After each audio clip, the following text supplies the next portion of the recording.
Share बाजार में इन दिनों सरकारी कंपनियों में निवेश करने वाले निवेशक चांदी काट रहे हैं। सरकारी कंपनी को पीएम मोदी की गारंटी मिल गई है। पिछले साल अगस्त में पीएम मोदी ने सरकारी कंपनियों पर दाव लगाने का सुझाव दिया था। इस सुझाव के बाद सरकारी कंपनियों के शेयरों में ताबड़तोड़ खरीदारी देखने को मिली। रिटर्न भी छप्पड़ फाड़ दिया गया।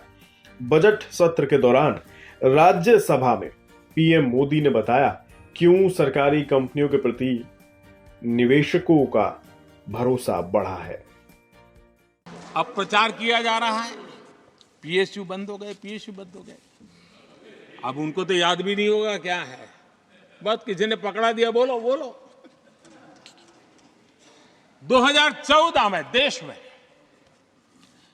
234 पीएसयू थे, 234 2000 उनके यूपीए के 10 साल के कालखंड में। अब 14 में जब उन्होंने छोड़ा 234 आज 254 है। 234 थे, आज 254 है। अब भाई कोई कौन सा अरिथमेटिक वो जानते हैं, बेच दिए, अब बेचने के बाद 250 हो गया। क्या क्या कर रहे हो आप लोग। आदरणीय सभापति जी, आज अधिकतर पीएसयू रिकॉर्ड रिटर्न दे रहे हैं और इन्वेस्टर्स का भरोसा पीएसयू की तरफ बढ़ रहा है। जो छोटा सा भी शेयर बाजार जानते हैं, इनको समझ आता है। नहीं समझता है तो किसी को पूछो। आप सभापति जी देखिए, बीएसई पीएसयू इंडेक्स में बीते एक वर्ष के दौरान लगभग 2 गुनी उछाल हुई है। आदरणीय सभापति जी, 10 साल पहले यानी 2014 4 से 14 के बीच की बात करता हूं, पीएसयू का नेट प्रॉफिट करीब 1.25 लाख करोड़ था और इस 10 वर्ष में पीएसयू का नेट प्रॉफिट 2.5 लाख करोड़ है।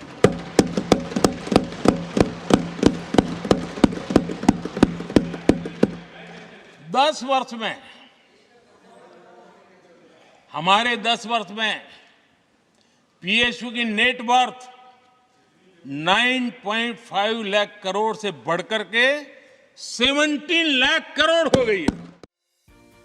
प्रधानमंत्री ने एलआईसी की भी जमकर तारीफ की। पीएम मोदी ने कहा कि विपक्ष एलआईसी को लेकर अफवाहें फैला रहा था। आज एलआईसी के शेयर का भाव रिकॉर्ड स्तर पर पहुंच गया है। एलआईसी को लेकर भी पता नहीं कैसे कैसे बड़े विद्वत्तापूर्ण बयान देते थे। एलआईसी का ऐसा हो गया, एलआईसी का वैसा हो गया, एलआईसी का यूं हो गया। जितनी गलत बातें एलआईसी को लिए बोलनी चाहिए बोली, और तरीका यही है किसी को बर्बाद करने, अफवाह फैलाओ, झूठ फैलाओ, भ्रम फैलाओ।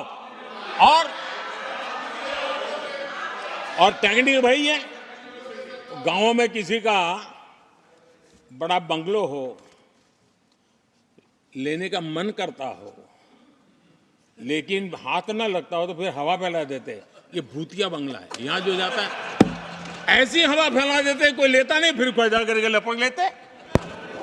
एलआईसी क्या चलाया। आदरणीय सभापति जी, मैं सीना तान करके सुनाना चाहता हूं, आंखें ऊंची करके सुनाना चाहता हूं, आज एलआईसी के शेयर रिकॉर्ड स्तर पर ट्रेड हो रहे हैं। पिछले साल 10 अगस्त को प्रधानमंत्री मोदी ने सरकारी कंपनियों पर दाव लगाने का सुझाव दिया था। इस सुझाव के बाद कुछ सरकारी कंपनियों के शेयर का भाव रॉकेट हो गया।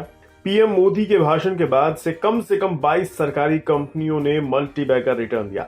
यानी पिछले 6 महीने में इन शेयरों की कीमतों में 100% से ज्यादा की तेजी आई है। इस दौरान 56 शेयरों वाले बीएसई पीएसयू की मार्केट वैल्यू 66% तेजी के साथ 59,50,000 करोड़ रुपए पहुंच गई है। इस दौरान निवेशकों को 23,70,000 करोड़ रुपए का फायदा हुआ है। पिछले एक साल में सबसे ज्यादा रिटर्न एनबीसीसी और आईआरएफसी ने दिया है। वहीं एसबीआई ने सबसे कम 13% का रिटर्न दिया है। पिछले एक साल में एनबीसीसी ने 350%, आईआरएफसी ने 437% और आईटीआई ने 246% का रिटर्न दिया है। इसी तरह कोचिन शिपयार्ड ने 254% का रिटर्न दिया है। ऐसे ही बीएचईएल इसने 205% का रिटर्न दिया है। इंडियन ओवरसीज बैंक ने 201%, आरईसी ने 322%, आरबीएनएल ने 282% का रिटर्न दिया है। मंगलोर रिफाइनरी ने 267% का रिटर्न दिया है। इसी तरह पीएफसी ने 308.08% का रिटर्न दिया है। इरकॉन इंटरनेशनल ने 298% का रिटर्न दिया है। ये वो टॉप 10 सरकारी कंपनियों के शेयर हैं जिनमें एक साल में निवेशकों का पैसा 2.5 से 3 गुना हो गया है। इस तरह का रिटर्न काफी लंबे समय बाद सरकारी कंपनियों में देखा गया है। सरकारी कंपनियों को मोदी की गारंटी मिल गई। इसी का असर है कि सरकारी कंपनियों के शेयर खरीदने के लिए निवेशकों में होड़ मची हुई है। बिस्तक आपके लिए लाया है प्रीमियम मेंबरशिप प्रोग्राम, जहां आपको मिलेंगे कई सारे फायदे, जिनमें मार्केट न्यूज़लेटर, लाइव चैट पर आपके सवालों के सबसे पहले जवाब, मार्केट आउटलुक, वीकेंड पर मार्केट स्कैन, एंकर्स के साथ चैट और भी बहुत कुछ। इस प्रीमियम सब्सक्रिप्शन में 3 तरह के प्लान्स हैं, सिल्वर, गोल्ड और प्लैटिनम, जिनकी शुरुआत मात्र 159 रुपए महीने से होती है। इससे जुड़ना भी बेहद आसान है। बिस्तक के YouTube चैनल पर जाएं, ज्वाइन बटन पर क्लिक करें और अपना प्लान सिलेक्ट करें। बस बन गए आप हमारे प्रीमियम मेंबर।